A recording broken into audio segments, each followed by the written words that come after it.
one, let go. Hello, everybody. It is your host, KG82 Live, aka the Bald Brawlers. I am here with my host, co-host, as always, Mr. Zachariah Earlbeck. Zach, it is a beautiful Wednesday here in Bondurant. How's life treating you in Carroll, Iowa, my man? Well, Curb, I'm gonna be fucking honest with you. I'm getting tired of sweating out these Monday night games. That makes three in a row. And you know what else I'm tired of? I'm tired of plugging a guy into my flex spot who gets injured on the first fucking drive. But other than that, it feels good to sit here and talk some shop with you, Curb. Let's make some magic. Oh my God, that's what we're trying to do. We're making the magic happen. We're hoping to get an interview on for the people, but we had some potential conflicts. So there's a small chance while we're taping, we might get somebody to jump on. But if not, you know what? We'll always try and find a new guest for next week. So we try and give the people what they want. And that's what we're all trying to do, my man. But before that, we want to do a quick recap of last week's games. We don't want to dive into every single matchup, but let's just talk about two games that kind of we thought were big highlight matchups. Do you want to lead it off, my man? I mean, kudo again, back padding a little bit here, but we had two teams on upset alert. We said hungry dogs run faster. We had Pooty dropping a 150 burger on Ross, who was at the top of the YarskCap power rankings last weekend. Pooty finally gets that first win. And then we had Sap, who was 2-0 going in, drops an 85-pointer, a real dud, and Schultes gets by him with 118 points. So Sap Vegas is lucky that he didn't put lines on those games, because I would have took him to the woodshed on the money lines. We'd have made a ton of money. But to those two teams, I'd like to give a little bit of advice. My QB1, who carried me in garbage time, albeit, but to another win this week, he said, and I quote, "You take a deuce, you don't sit there and look at it, you flush it and you move on." So Sap and Ross, you flush the deuce and then you move on. Oh, geez. You know what? That is just sweet poetic justice. And you know what? You did call the upsets. And what we said, I know we're going to talk more about this during the power rankings, but we said this is like one of the most even the league has ever been. We have never had a single year, I believe, in our history that a team hasn't started 3-0. And so now the best record we have of anyone is 2-1. We have the 4-team log jam in the Natty division at 2-1. And I know we got two teams over in the Bushlight division that are 2-1 and two teams at 1-2. So that was just an absolute. It's a very competitive league this year, which we love to see, my man. I didn't know that. That's kind of interesting. I didn't know we've never had a 3-0 team, but we've been saying it since the draft that it's doing these power rankings, it's like splitting hairs, because the middle is like a total log jam. So I mean, the fact that we've never had a 3-0, or we've always had a 3-0 team up to this year, I think just proves the point. Again, back patting a little bit, but I think we've been right on the fact that everybody's log jammed right in the middle. Yep, absolutely. And the one matchup I had to touch on, you obviously prefaced it already, was week one Monday night matchup. I mean, I watched the whole thing, and I have Jalen Hurts in other leagues. I was kind of rooting for him, but I also like it when you get upset from time to time. But you got the most garbage time. It came down to the last possession where he just threw a touchdown out of nowhere. I felt bad for Luddy, because I always like it when he kind of makes the playoffs and pulls off the upset, because he's got a decent squad, but your reign reigns again. And like you said, that hair is becoming closer and closer to me, my man. I mean, pretty soon you're going to have to join the Bald Brigade, and we'll just have to be the two Bald Brawlers podcast or some shit like that. Yeah, it was an ugly win, to be honest with you. The squad didn't look very good. AJ Brown, getting hurt doesn't help. I definitely garbage timed my way into a victory there. Luckily, Kyler, some of Kyler's studs didn't show up. Tyreek Hill again gets schemed out for the second week in a row, so that's kind of interesting. I don't really know what's going on there. So I'll be honest with you, I sort of dodged a bullet a little bit. But yeah, I mean, anytime you can squeak a win out with under 100 points, I'll take it. But it wasn't pretty. That's for damn sure. Yep, that's the whole thing. And the one thing that I think Kyler did make a mistake on was starting that Washington defense. I think we talked earlier in the week. I sent him a trade offer. It's like, hey, I'm going to drop the Browns defense because I don't need them this week. And would you be interested in a trade? And obviously we didn't get it worked out. But one of my kickers was like, you need to find a new defense this week. The defense actually got him -6 points. If he did not start a defense, he beats you this week. And so that's a little bit tough on the chin. Washington's supposed to be one of the better defenses, but going against Buffalo, I just wouldn't have started them. And so we'll see if he kind of rolls forward with them going forward, but that's just a little bit tough to take when you lose by 3 points and your defense scores -6. That's a little bit tough to take. Yeah, that would be that'd be a tough one to swallow. That's for damn sure. Yep, for sure. But you know what? That's a quick recap that we had for last week's games. But with that, I think there were two trades that have kind of happened since we last discussed, since we were last jumped on the pod. That was first we'll touch base on Pootie's trade. It kind of was a low key one, nothing crazy, but Alexander Madison for J.D. McKissick and Kenneth Gainwell. So this was to preface and kind of give Bill a little bit of slack here. This was before Dalvin Cook's injury became somewhat quote unquote serious, where people thought he might actually miss time. The reports really didn't come out in terms of him missing practice at the time. And so Pootie, knowing that Cook does have an injury history, kind of traded away some of his backup running backs he wouldn't play really all year to ensure his number one guy, Dalvin Cook. And it ended up paying off handsomely for him. I mean, Madison actually went the F off, which he hasn't done in years past when Cook's been injured. And that helped Pootie get the most points of the week, pull off the upset, and get that $10 cash, baby. Yeah. So I texted Bill about this, and I don't think he appreciated it, but I told him I didn't like the trade for him. Again, hindsight's 2020 because when they, like you said, when they were dealing the trade, Cook was sort of on the fence. But I thought Bill could have kind of leaned into the fact that Pootie was 0-2. He might lose his starter, his stud. So I thought Bill could have leaned into that a little bit more, kind of, held him hostage a little bit more. To be honest, I felt like, McKissick and Gainwell didn't really move the needle for Bill. So I'm kind of surprised he pulled the trigger there. I mean, I get a little bit like what Bill was doing, because when you hold those lottery tickets, you do want to cash them at some point. I just felt like Bill could have cashed it for more. That's my only feeling.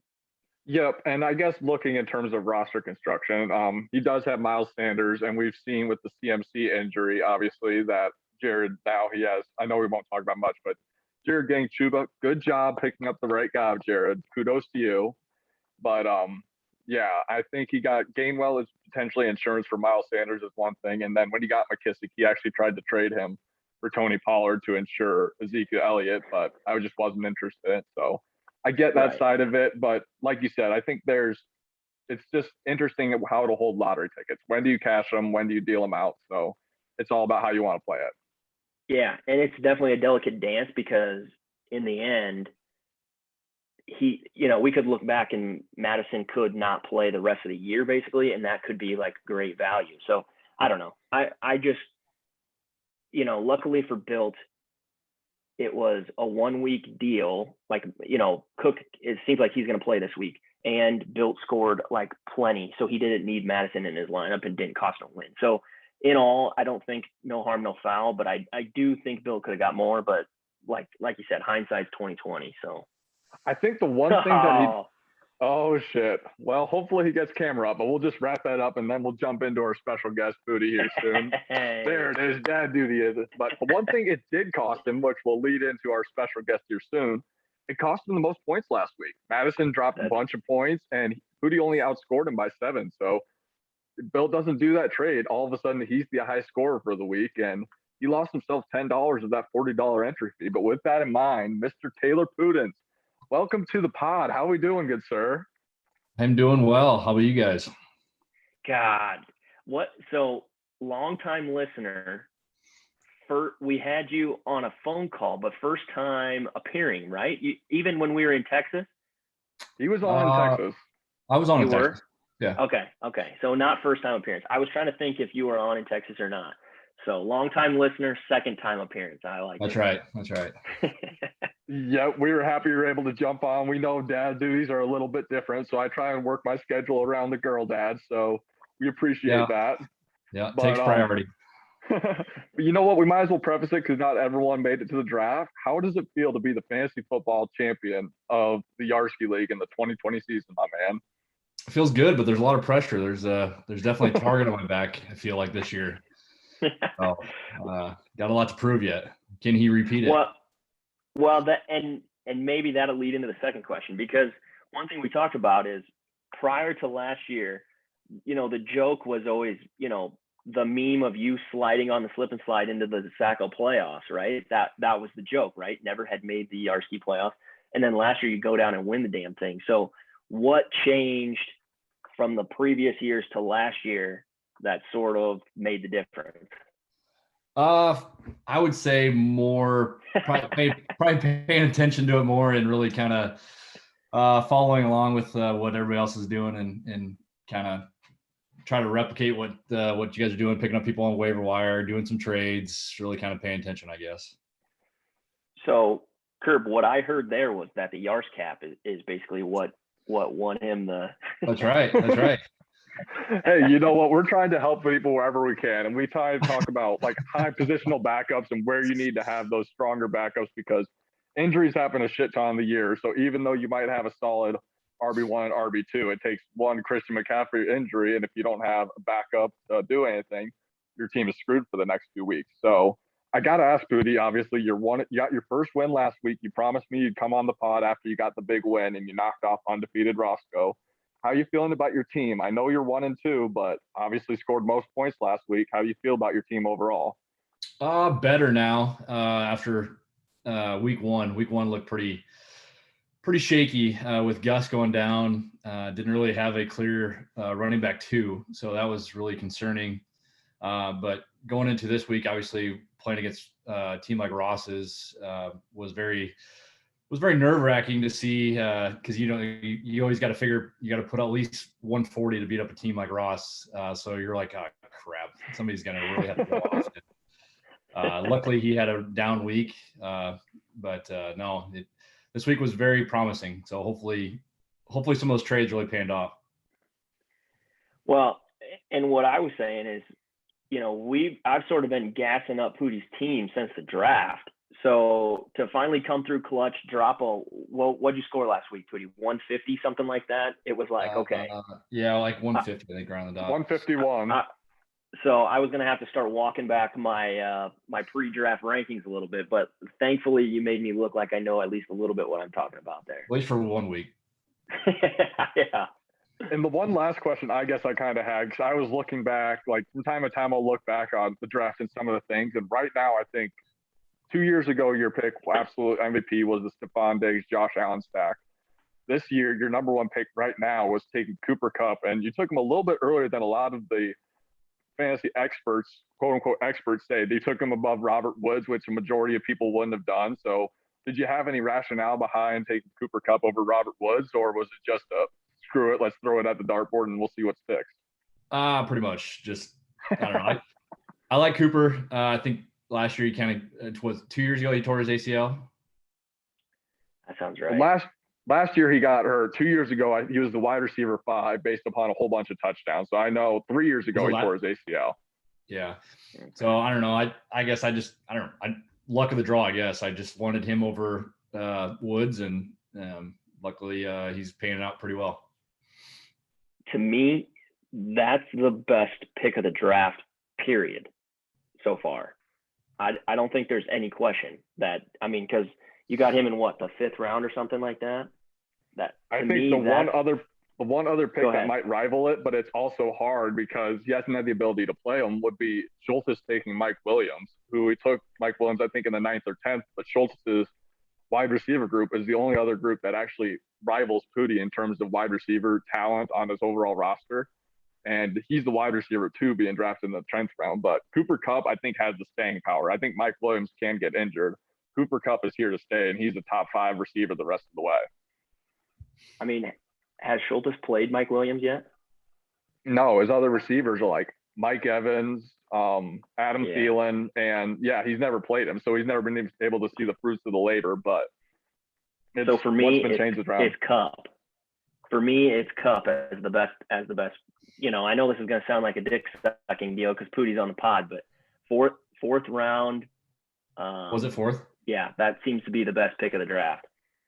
I guess I'll have like kind of two lasting questions before we let you off. Right now, you kind of got two quarterbacks. Do you have any real rationale on if you're going to Herbert or Stafford? Both guys are playing at MVP levels, and you have the potential stack of Stafford and Cup going together. But do you have any real rationale that you're kind of going with, and you're going to hold them both long term? You think?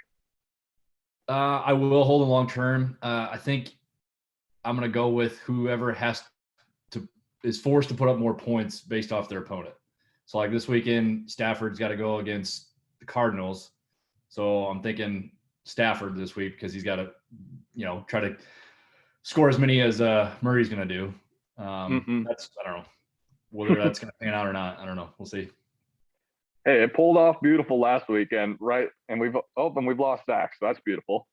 But that's all right. The last question I guess I had really quick was, what in the world was it? Now Zach's leaving's got me blanking. It was, I don't even know your freaking team. Oh, duh. So obviously you've made 3 trades already, and you kind of shored up that running back room from losing Gus Edwards. Going forward, what's your number one concern for your team? Is it running back? Is it tight end? Like, what's the one area that you kind of got circled? Like, that could be a point of problem, and how are we potentially going to fix it? Oh, it's still that running back too. I feel like I got 3 running backs that are probably equal in potential points. So it's figuring out which one of those 3 is going to be the starter long term. That you got 2 guys out of the bench that could still score more than what the guy you started. So it's just going to be a circle of a guessing game. Yep, that was one of the things that's tough for other managers. Like on one side, it's really good to have a strong bench with a whole bunch of people that are as good as your starters, but you're also playing roulette. And then you end up not sleeping on Sunday night because you benched a guy that scored 25 when your starter scored 6 or 7. And then you're like, wow, I'm really going to have to play for a ball sack trophy because I made the wrong freaking pick. Right. So now I got, either one of the Denver running backs could have a day, right? So it's guessing between one of those 2 or Robinson. So it's like, with that offense, you never know what they're going to do. Robinson picked a good week to go off for you, so that was huge for your team. Just give you a little more consistency. But he was on my bench. Yep, exactly. But your Denver running back,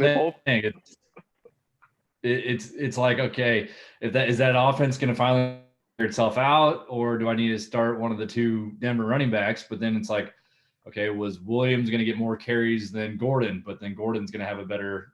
I don't know. It's going to be a cluster.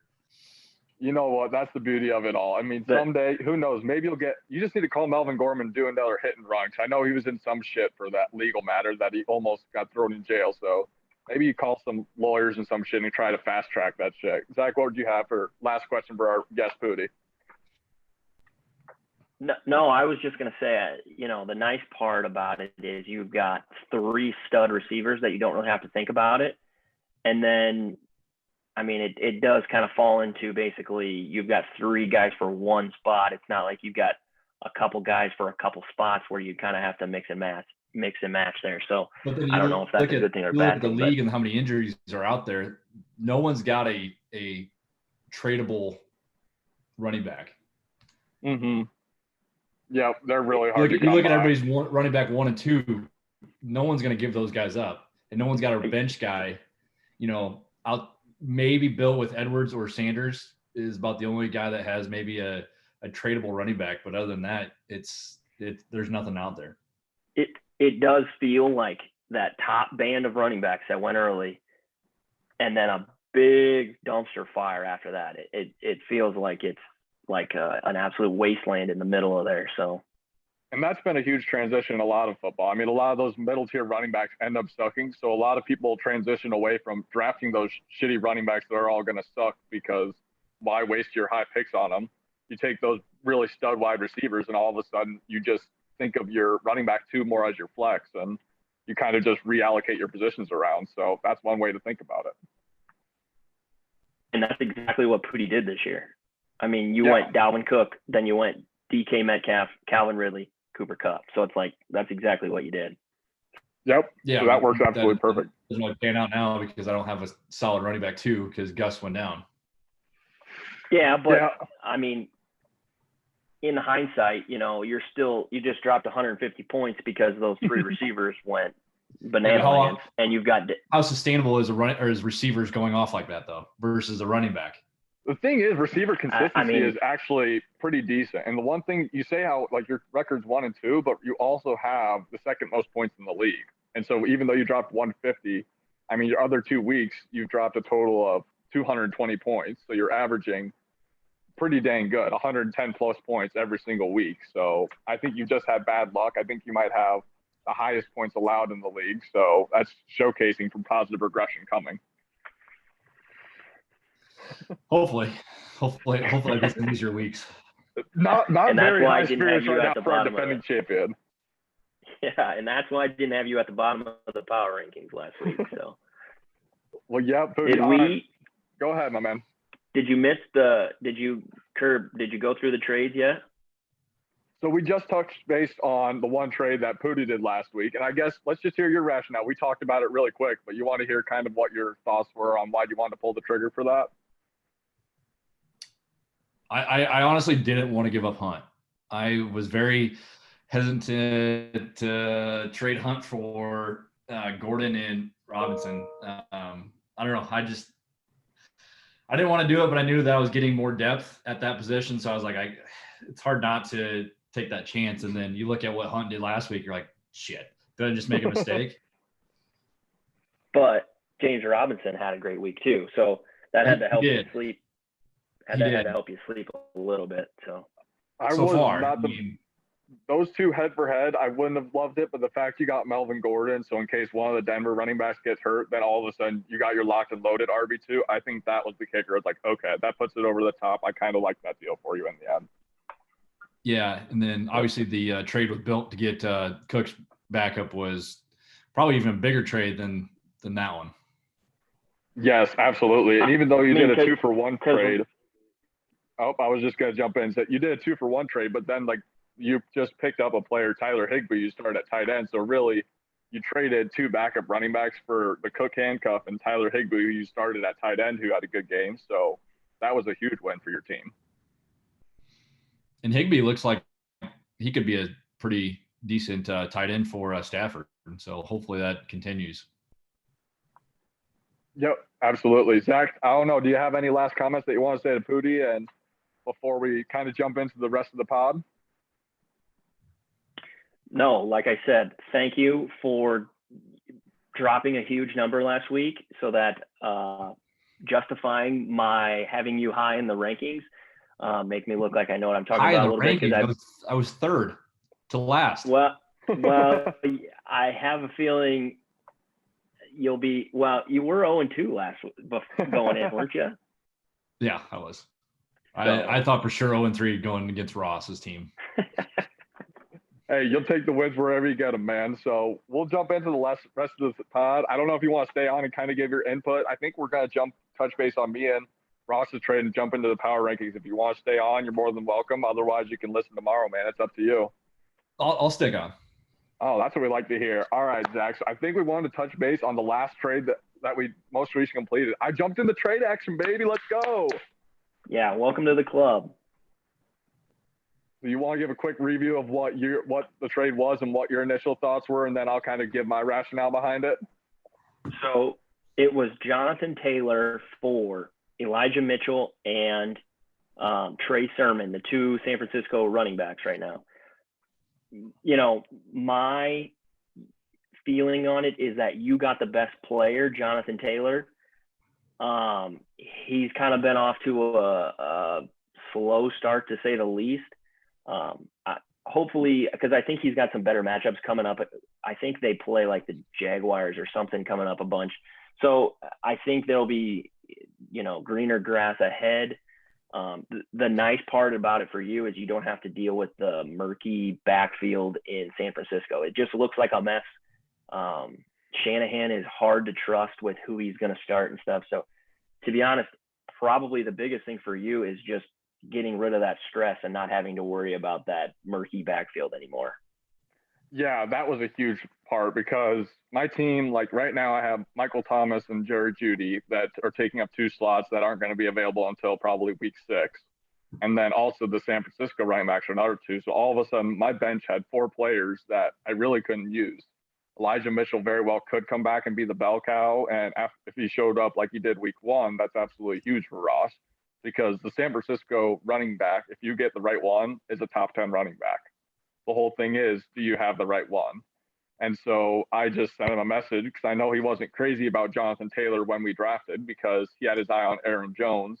Kudos to you for taking him when he did, but he thought for sure he was going to get Aaron Jones in the first round, and he wasn't the biggest fan of Jonathan Taylor. So I just sent it out. Do you want the guaranteed San Francisco running back or for Jonathan Taylor? And luckily for me, I got an accepted, which cleared up a roster spot for me. And my whole rationale was I did not like my running back 3. I didn't like the murkiness of San Francisco. Indianapolis, they got 3 matchups that don't count the week 18. That doesn't matter for us, between Houston and the Jacksonville Jaguars left. So that's 3+ matchups that are left, which I like. So I know Quentin Nelson got hurt, which hurts that Colts offensive line, but I love guaranteed touches. Touches are king for me in fantasy football. He hasn't got a touchdown yet. I think that's going to come in the weeks to come. So I'm happy with the trade. I think he might fill in the flex well now that Allen Robinson has been struggling with the Bears. So I'm happy to get Robinson out of my lineup and throw Taylor in there for hopefully just 7 to 8 points for yards and a touchdown every other week. Yeah, can't blame you at all. Pooty, what do you think? I really didn't have an opinion. Taylor hasn't done much, and the other, like you said, the other 2 are hit and miss. So it was kind of a wash in my opinion. Yep. But now, you know what? Go ahead. Do you want to talk about one more trade? You're just doing a trade on podcast, aren't you? Yes, I am, boys. I knew you would. The question is, how are you trading your tight end now, or what the hell are we doing now? All right, hold on. So you're making me trying to improve this shit on the pod live too. I want to hear Pootie's instant reaction first. Actually, that'll be more fun. Well, for the record, Pooty and I did talk last night. He respectfully told me to fuck off, which is totally fine. You're allowed to do that. Pooty, do you want to disclose what he tried to sell you? He wanted to trade for, was it Cup or Ridley? Ridley. You wanted Ridley, didn't you? Yeah. For Hawkinson. I was trying to upgrade Pooty's. Pooty had lots of receivers, but he needed a tight end. I thought basically what you came down to was you feel like Higbee, you can hang in there with Higbee. So that ended up why you told me no. So I think he's worth seeing if he can still hang around. And so this exactly is why. So Pooty, I'll let you know the trade right now. So Zach is going to be receiving. It's with Jared, isn't it? Absolutely not. It's with Shane, who I actually thought was going to be the recipient of the trade. I wasn't surprised at all. So Zach is going to be getting Stephon Diggs and Myles Gaskin, and he's going to be sending away Jeff Wilson, George Kittle, and Peyton Barber. So right now, let's hear your immediate thoughts, and then we'll kind of push it through. Zach, I'm waiting to push this through until I can have my chance to get my comments that'll be pushed through. Go ahead, Pooty. What do you think? Diggs and Gaskin for George Kittle, Jeff Wilson, Peyton Barber. I mean, I'm trying to pull Sap's team up right now. Well, here, I'll push the trade through so you can see what his team looks like now. While you're thinking about it, Pooty, Stephon Diggs was your boy last year. He did carry you to a championship. So if you would like him back, you're more than welcome to live trade negotiate. I don't think the Bills have done much this year, though, have they? Scoring wise, outside last week with Allen. Last week they went off with Emmanuel Sanders. Yeah, I believe he's had a quiet week. I think last week he played pretty well, but other than that, he's been pretty quiet. Yeah, Diggs, damn dog. Bill texted me in all caps, "You cocksucker." So I'll give my initial thoughts on the trade. So right now, once again, Zach, I think you won the trade. I loved your side. So Stephon Diggs, he might not be the top 3 receiver everyone perceived, but I think he is a top 5, top 7. So he's in still at that top upper echelons of wide receiver ones. He hasn't had the touchdowns yet. I think it's going to come. You also got Myles Gaskin, who's a decent running back, hasn't seen the greatest of work, but if you're asking me who you gave away between Jeff Wilson, Peyton Barber, and Myles Gaskin, I think Myles Gaskin is the best of those 3 running backs. Jeff Wilson won't potentially be the starter for another 3 weeks, and even then, he's not guaranteed to be. And Peyton Barber is just a huge hit and miss until Josh Jacobs is back. So he could be worth absolutely nothing this week. So it all comes down to, for me, George Kittle for Gaskin and Stephon Diggs. And this is why I hated Jared's trade so much last week, is what he got in return compared to what you got in return. So you pulled, for me, you made George Kittle for Stephon Diggs and Myles Gaskin. He did George Kittle for what 2 running backs did you send him, Zach? Devin Singletary, and it was kind of a 3-way. So he ended up with Kareem Hunt and Singletary, right? Yeah. Would your opinion be different, Kirby, if it was Hawkinson? No, it would not have been different. Like I don't know. See, I don't know who is better between Hawkinson and Kittle, because I think Kittle is a little bit better long term, but the thing, he also has the injury risk. And so Hawkinson is more likely to stay healthy. Can I tell you why I kept Hawkinson instead of Kittle? Go ahead, please. I still think at the end of the day, the 49ers will switch to Lance? To Trey Lance. I still think that is coming down the pipe. So I was worried that he would get a receiving bump down if they switched. I think the Lions are going to suck all year. I think Jared Goff's going to sling it all year. And I think, Hawkinson, hopefully, is target number 1. Now, I will say a caveat. I've lost 2 trades already this year, no matter how you cut it, because A.J. Brown gets hurt the first snap. I would disagree. Okay, I'm looking at your team. It's like, how do you not win this Zach, year? how did you lose the trade? Because what did you trade away with Ross? Well, Damien Harris had 3 points. I mean, I don't. But what does he look like now that James White is out? I don't know if they'll just use him exclusively, but it's possible. And Devontae Smith. So would you do that trade back today if you had to? Would you trade back Damien Harris and Devontae Smith for A.J. Brown? I mean, it depends on it depends on the injury. I don't know A.J. A.J. Brown had a slow start, and then he gets injured on top of it. It's like, fuck, then they do this like week to week, and he goes in and then he gets hurt and comes back out. It's like, I've dealt with that before. So, yep. And then, Julio Jones went bananas the week after I traded him too. So obviously I liked my side of this trade because that's why I clicked accept, obviously. But yeah, I'm not gonna, celebrate too much because I've kind of gotten taken to the woodshed on the last 2. Has Jeff Wilson ever even carried the ball yet this year? No, he's been injured. He started the year on IR.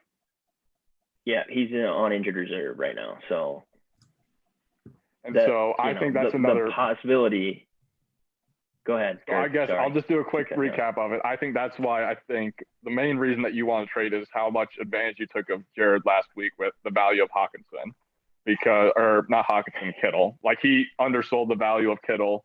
You turned Kittle into Stephon Diggs, a top 10, top 8 receiver in the league.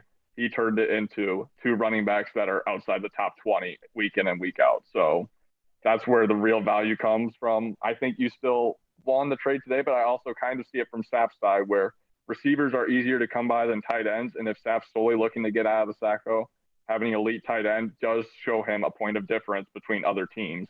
So he loses the strength with his wide receiving core, which he hopes to make up with other positions, but he gains the strength with having an elite tight end. So that does make sense for me. Yep, he gains a top 3 tight end, and he had a ton of receivers. So if you were going to trade something, it would have been receivers for him. Now, one last point on this trade. I did try to get Sapp to include the kicker in the trade. He would not do it, for the record. So shit, he'll never trade away the kicker of Tom Brady. That's just a fact of life. But you know what? It is what it is. I did try. Shit. Well, okay. You know what? That's going to add a little intrigue to the power rankings that were soon to come because while you're slowly about ready to unveil the power rankings, I'm going to refresh the site to see if we can refresh to see what the newest rosters are. I don't know how fast it can refresh. So, Yeah, with that in does it mind, include? I hate you're in my division, Zach. I really do. Does it include that faster?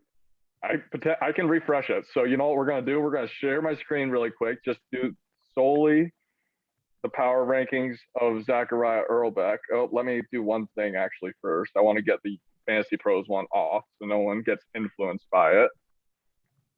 And we are going to share this screen. Let me know when you see it, boys. Yep. All right, so here you go, Zach. You can go ahead and lead the way while I try and update all the shit that you pulled now into the Fantasy Pros power rankings. So go ahead, my man. Do you have to manually do that? Recap last week, I mean, and then I'll jump into the rankings how we traditionally do.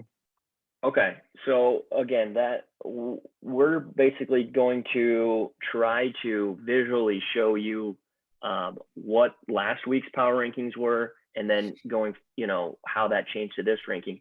A clarification that somebody requested, and I think it was a good suggestion.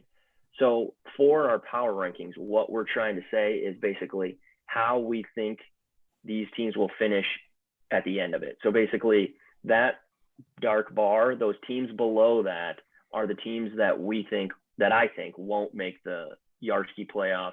And then obviously the 1, 2, 3 teams are the ones who I think are strong contenders for finishing in first. So that was a good clarification. Those are how we think that the season will end based on what we know today. So you can see last week's power rankings. It went Jared at the bottom. Then we had Sap, again, 2-0, but I still didn't believe in the team. We had Pooty at 0-2, but I thought he had a good squad, and then Schultes.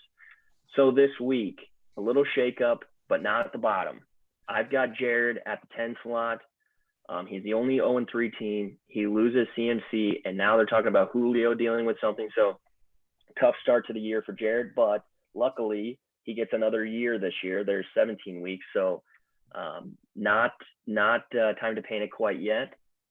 Now, ahead of that, I've got the exact same person in the 9 slot. I have Mr.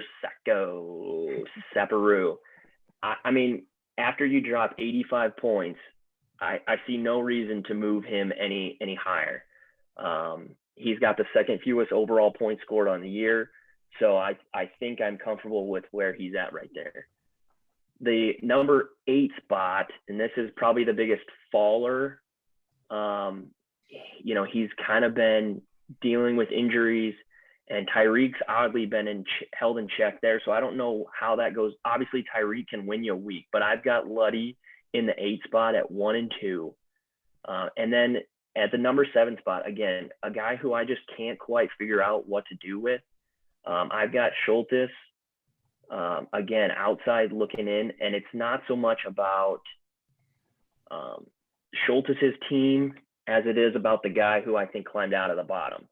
So any comments on that bottom 4 there? Anything you would do different? Pooty, go ahead. What are your initial thoughts, my man? You've obviously made a big move, and you're out of the Sacco playoffs with this. So what are your initial thoughts? I think it's pretty fair. I guess, yeah, Schultes is he's a tough one to figure out, I guess. But Kyler definitely has a lot of injuries that are plaguing his ability here. And go ahead. Sorry, Curb, I don't want to cut you off. I forgot to mention, I have in my notes, part of the reason I'm having such a hard time is Schultes did a team change, a name change right in the middle of the season. He has now formally will be known as Stealing It, which I like the change. So again, I'm just having a tough time to do a Schultes, but I wanted to give him the shout out on the name change because I don't know if we've ever had a mid-season name change, so I like it. It's well overdue, and Schultes is a tough team to peg. I know I play him this week, and he just has the most stacked. I know Pooty, it might be top. I think you two teams have the top tier wide receiver talent, but it's just interesting to see how it's going to work because he has DeAndre Hopkins, Mike Evans, Adam Thielen, and Mike Williams, who are his top 4 receivers. And I think all 4 guys are ranked potentially in the top 20 on the year. So he might have the strongest individual position group in terms of 4 deep, but you can only play 3. So he's kind of pigeonholed here. And if someone was looking to acquire a wide receiver, or if he was trying to trade away to upgrade some of his other positions, that might be a good move. And I want to reiterate how tight I think this middle of the grouping is. So again, it's splitting hairs here, but moving on to the team I've got just sneaking into the playoffs, the highest riser of the week. I've got what a snapback for the champ. You know, he's backed into a corner. He drops himself a 150 burger, most points scored in the Busch Light division. Again, I like his team. It's going to seem like a dick sucking because we've got him on the pod, but I like his team. I've said it all damn year. I think Pootie's got a good squad. Going as we keep going there. Sorry, Curb. Yep. I've got myself in the 5 slot, which is a slide up. A 2-1 start, not a pretty win last week. The injuries to Mostert and AJ Brown have really hurt, especially, you know, as I'm trading away my depth. So those 2 injuries have really hurt. And then in the 4 spot, I've got Axman. Only a 1-2 start, but again, I'm trying not to overreact on some of these on just basically on 1 week's results. So I'm not going to overreact. I still like his team. I hate that he won't trade, but I still think Axe is still he's dangerous. He's got CD and Chubb. I think he'll be fine despite the 1-2 start. So that's where I've got the middle at. Gotcha. Yep. My initial thoughts, I know I said it last week. I'll say it again, especially with news of the trade that you pulled off today. I think you're too low. I mean, right now you have Keenan Allen as your wide receiver 2 and McLaurin as your flex, which is one of the strongest, I think, receiver groups along with Pootie and Schultes. Your starting running backs of Jones and Mixon are solid, and you got an elite tight end. So personally, I think your team cracks the top 3, but that's just my 2 cents. Pootie, what are your thoughts? Yeah, Zach, you're way too low. And I would actually say I think Axe is too high. Okay. Yep, He's that's got another interesting He's got the one. third lowest points scored for him. Yep, he was one I struggled with too. I struggled with Schultes and I struggled with Axman. And I think that's the biggest thing is Barkley is not doing very well this year. Yeah, and you know the question too is, you know, is Barkley sort of rounding into form? I think he had a decent game last week. After Darren Waller went banana lands the first game, he sort of cooled off. CeeDee Lamb looked great. That Dak Prescott CeeDee Lamb stack. So I wasn't willing I kind of thought the same thing too. When I did it, I was like, maybe Axe is a little too high. But then I look at his team: Dak, Saquon, Chubb, CeeDee Lamb, and then Darren Waller, Darrell Henderson, you know, OBJ tucked in there. So it's like I actually kind of like his team. So it's like, again, I'm trying not to overreact. I think Axe is going to have to start putting victories on the board, putting points up. Otherwise, I agree with you. He probably will start to slide. My number one critique of Axman's team, and maybe this shout out will be a wake-up call for him, is I think he is one of the least aware managers in the Yarski. So I know a year or 2 ago, he was in the semifinals and started a tight end that was inactive in the semifinals when he was playing Uzak. And last week, despite having the backup running back for the Rams, he played the running back that was inactive. And in the end, it didn't matter. But at the time, their projections were within 5 points. Adding the running back would have made it break even. And it wouldn't have resulted in a matchup change. But it's one of the things that Axe might need to focus a little bit more is making sure he doesn't have inactive players in his starting lineup. Now, there is no excuse for not switching out injured players. That's just inexcusable. In a league that we take this seriously, he's got to get that ironed out. I agree. I do respect that the sanctity of the league without texting, even though I highlighted that matchup last week as a matchup I was hoping Josh would pull out the win for because I don't want my division mates to win.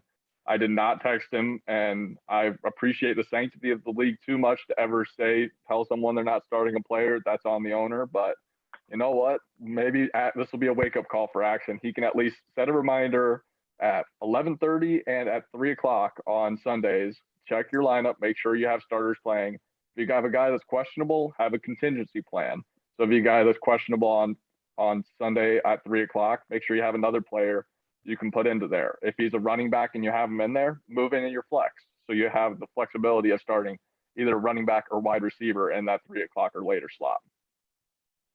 But that's it. That's my small little rant on Axe. But now we got to jump into the top three. So the last three are going to stay the same for people, but did we change the order around a little bit? I am going to change the order. And again, we're splitting hairs here. I've got Kirby at 3. Again, I like the JT trade. You've got solid starters across the board. I mean, the ESPN playoff percentage is showing you at 89%. I think that speaks to the squad you've got going here, and that's why I got you in the top 3. Now, Built, I've got him at 2 still. He dropped 144, a dominant performance. Jamar Chase has elevated the receiving core of his team. Now, if he continues to play like that, I think Built's going to be a tough out. And I've got Ross still at the top. He lost to Pootie's huge blow-up spot. Ross, I listen to a lot of gambling podcasts. One of the terms they like to use are those teams that maybe get in there, read the press clippings a little bit more. Maybe Ross has been staring at that power rankings a little too much. He might have gotten a little fat and sassy in week 4. Had a tough spot, but again, I'm not going to overreact. He lost to a good Pootie team. Still what I think is a solid team, top to bottom, even with the trade of Jonathan Taylor. I still like Ross's team at the top. So that's the power rankings. How would you guys do the top 3 differently? Pootie, go ahead. I would have Zach in the top 3. Yep, I 100% agree. I think right now, if we're talking solely the rest of the season, I think, Zach, just given the current roster construction, I think we would put you or myself in the 1 slot with the other being the 2, just because I like the depth of our starters. And I always say you want 3 at running backs, 3 receivers. And I think you got 4 solid receivers and 3 solid running backs. I think the one person, I don't love Ross's flex as much as I used to. Right now, he's relying on Zach Moss, who is an unreliable flex. He's balled out the last 2 weeks, but he's having some injury problems with Sterling Shepard and Kenny Galladay, and the potential upside of Damian Harris right now. I just don't see his flex as a position of strength. So I think we'd have me or you in the top 2 spots, Zach. I think I would put Built and Ross, I think, was somewhere between 3 and 4. But honestly, if we're looking long-term on the year, I could see Pootie's team sneaking up into that top 3 as well, because I like his squad as well. Yeah, and I think maybe the reason Ross doesn't have as good of a flex is because he has hands down the best tight end, which is a full tier above every other tight end, no questions asked. And that's probably why Ross is flex. And to be honest, he's got the number. I assume Kyler's the number 1. He's the number 2. Tom Brady is. Tom Brady, baby. So, I mean, he's got basically a top. He's got the top tight end and a top 2 quarterback. So I think that's probably where he spent up for those guys in order and sacrifices a little on the flex. He figures he can figure it out later. So I think Kelsey and Murray are still a difference maker there. So. Yep, absolutely. And similar to what we did last week, we're actually going to try and share the screen a little bit of what. So Zach, we did test it, and it actually does update already with the new rosters. So we get to see. That. Zach saw briefly what the scores were beforehand, and so now he's going to see what his new rosters are. So actually, for the rest of the season, Zach actually moves up to the number 1 spot. So I believe earlier he was at the 5 or the 6 hole, and that just showcased that trades for Kittle. All of a sudden, trading that for elite wide receiver. All of a sudden, his team moved up to the number 1 and the rest of season power rankings. So these rankings do not take into account what your current record is. So Sap doesn't have an advantage of being 2-0 and all of a sudden his team having an advantage. It's just saying that from week 4 on, how is this team going to do? And so right now, just highlighting some of the teams out here. Zach with the big trade. It says he has the number 1 running back position with the 3rd best RB1 and the best RB2. His wide receiver group and flex are absolutely solid with the top 4 tight end. They say the only weak spot he has is quarterback, which I would disagree with a little bit because Jalen Hurts has done pretty well. So overall, Zach has a really strong team now, and I think that trade just showcases it. Some of the other teams that I'm just looking at now compared to what Zach has in his power rankings. Looks like what are the other big variances that we have? Looks like Kyler, you have at number 5 is number 5 here. So let's see where their main difference is right here compared to the number 8 rankings for Zach. So right here they have the number 1 wide receiver and then a whole bunch of middle ground right now, it looks like, in terms of other areas. So middle tier for quarterback, running backs, receivers, tight ends, but an elite ass kicker. So that is one area that does find as a strength. So Sap's got to be jealous of that. And I think Kyler's team too. I think he's gotten just plagued with injuries. Honestly, when I look, let me pull him up real quick. So he's had Josh Jacobs, obviously, Deontay Johnson. For some reason, I thought there was more, but I know Chris Carson was kind of dealing with it. Eckler was dealing with it a little bit. So he has gotten, obviously, you add Josh Jacobs back, Deontay Johnson back. I think that will help. So fair point, Fantasy Pros on the Luddy ranking. To me, what jumps out is having Built and Ross at 7-8. You might have to click in there a little bit. Obviously, I've got them 1-2. Yeah, so that's the other thing. I think Built, no matter what site we look at, Built has the lower rankings, and so that's a weird variance. One thing, I guess we'll touch base on him because I'm talking about him. I don't know if they've taken into account Jamar Chase's rise. A lot of pro experts are really slow to rate rookies higher. Jamar Chase does have a very high touchdown rate for the limited amount of catches he is, but if he ends up continuing the ball out, I think that's another one reason why he's so low compared to what the experts are kind of forecasting. And then the other area with Ross, right now is quarterback and tight end. They're the elite of the elite, number 1 overall. The thing is, the rest of his positions now are very weak. They have RB1 and RB2 as really every other position, actually. Flex, running back, receiver. He doesn't have a top 6 guys compared to the rest of the league at any of those positions. So his team is pretty reliant on that quarterback, on Kelsey and Murray making up those points. Otherwise, it says he doesn't have the bench strength or he doesn't have the other areas to truly make up that difference. And so that's kind of showcasing the reason that they have him lower. And so just to clarify, when it says, like in starter rankings, when it says quarterback rank first, that's hit, or like RB1 9th, that's saying he's got the 9th best RB1 out of the league, right? Yes, that's correct. Okay. So it's kind of evaluating, like, out of 10 teams, where do you justify in terms of rank? So He has the 9th best RB1, but he has the 8th best wide receiver 1. So it's comparing you to your peers, is the rationale behind that. Okay. So the question for Ross is whether Kyler Murray and Travis Kelce are elite enough to make up in these other positions. And they definitely don't take into account the San Francisco running backs. They think that they're very low tier because they don't know which one to rank. If one of them takes a stranglehold on that position, it's definitely going to help his overall ranking. That is 100% sure. But outside of that, I think that's kind of everything that we wanted to touch base on in terms of the power rankings. Here's the highlighted items.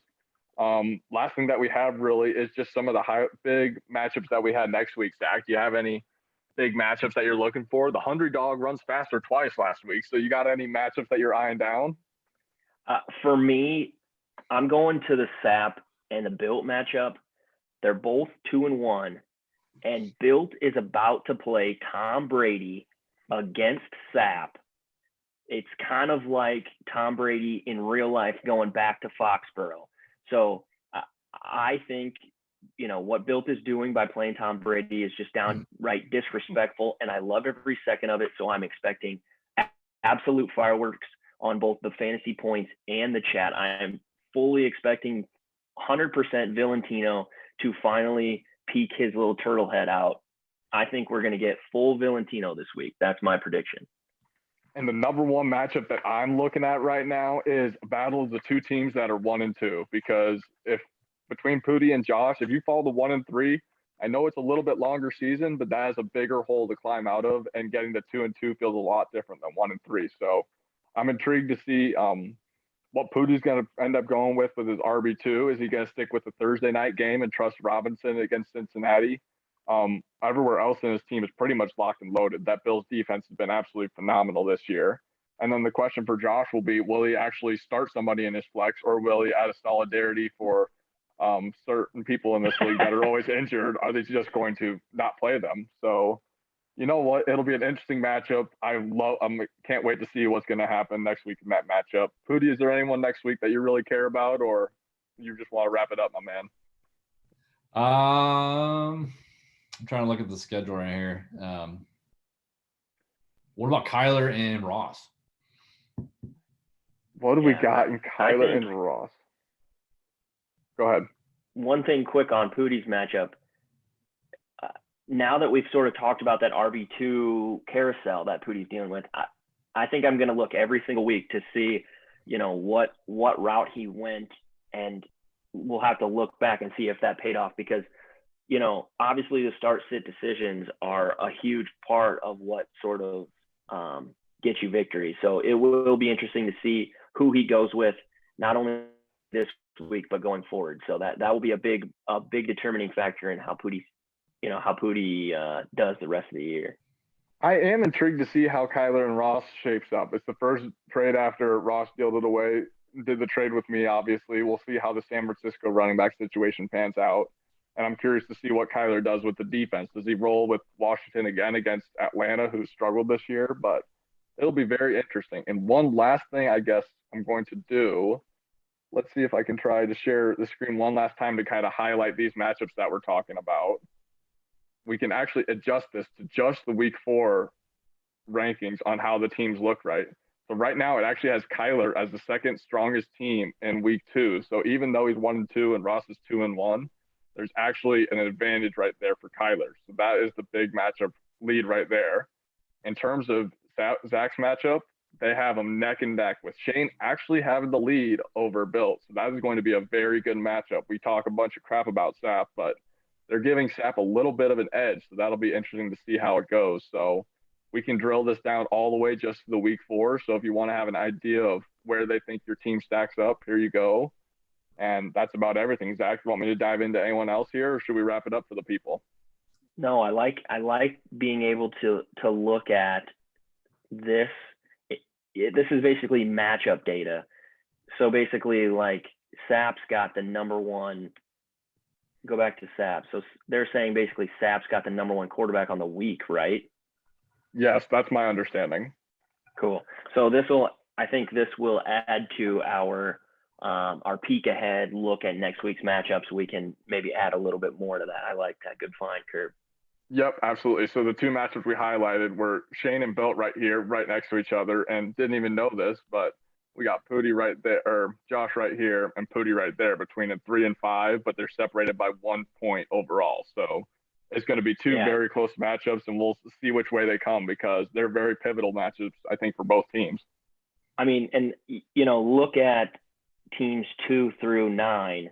I know this is an interesting ranking system, but basically score 95 through 89. That's 6 points, splitting basically 8 teams. So I think, again, another bullet point into how tight that middle of that logjam is. So it's going to be a brawl in there. It's going to be fun to see who comes out alive. And then there's Jared. Yeah. Jared, we love you. You're our Tua-time Sacco. The fact you still have Tua on your bench, though you're never going to play him, still makes me happy. So with that, I mean, there's not much else that I got for the people. It was another successful pod. We're happy we got our boy, Taylor Putin's our defending champion, jump on. Any last words that you got for the fellow members, Pootie? If Josh continues to sit players that are not playing, that'd be great. I apologize in advance for kind of giving them a little heads up, a little extra motivation to pay attention this week. But you know what? When you go up against the chance, you best bring it. So, Zach, you got any final words for the people? Pootie, thank you again for coming on. It's always good to have one of our own on the pod. Adds another dynamic, which I like. But other than that, it's going to be another fun week. Excited to see how it all shakes out. All right, everybody, and that wraps up the week 4 YarskCap. We hope you guys all have a great. Well, football Thursday is going to kind of suck because the game's bullshit. But outside of that, Whoa. shut up, I Joe got- Mixon fan. That's about I've it. got two Bengals going on Thursday, so it will be very important actually. With that in mind, we're wrapping up this week. We guys hope you have a great rest of your day. We're posting this beauty in the morning, and let's get after it, boys. Peace.